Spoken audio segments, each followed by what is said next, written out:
Kepiyanggonira Kakang Patih Udawa njaga katentremaning praja ing Ndarawati ngembat watang autung ngejung gumbala kang ruwet. Kakang Patih Udawa Nuhun.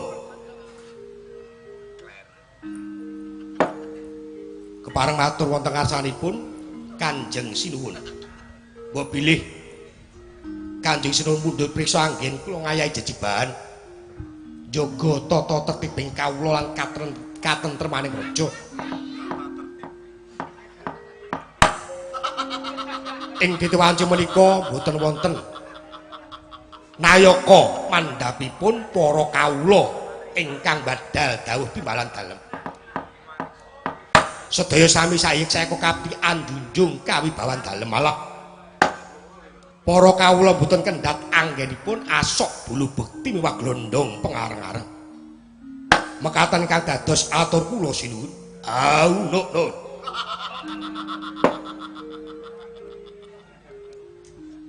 Syukur binagi sewu Kakang Patih Udawa bisa gawe bombong penggaling sun ora liwat jejibahan kang pantes ngratakno marang para kawula.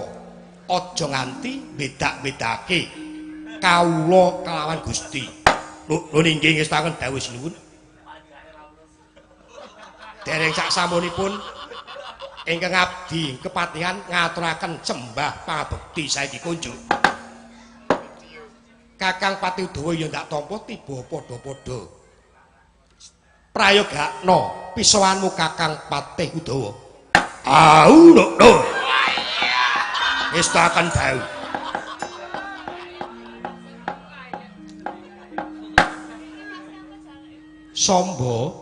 Samba anakku sing bagus dhewe.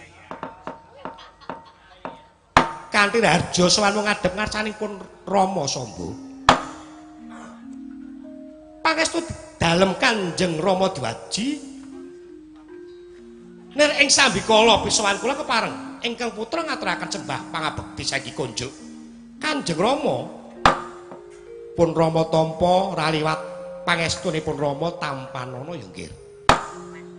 Kula pundhi mustaka mugi dados jejimat Kanjeng Rama. Dimas Tyaki Raharja pisowanmu ngadhep marang ngarsaning sun. Dimas Tyaki pangestu dalem Koko Prabu boten wonten alas tunggal menapa.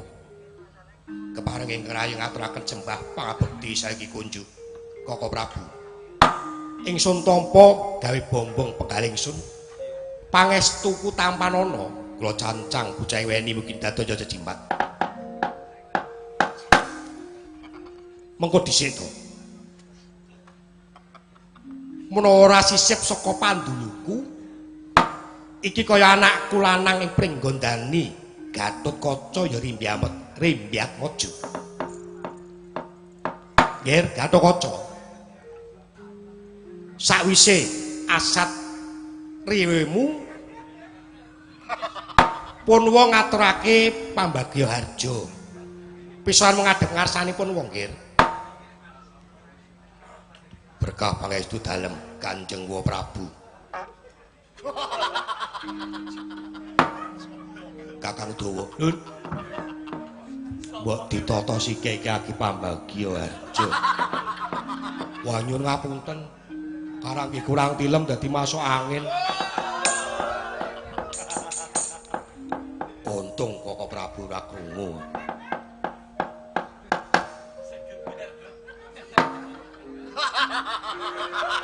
Pangestu dalem Kanjeng Wa Prabu.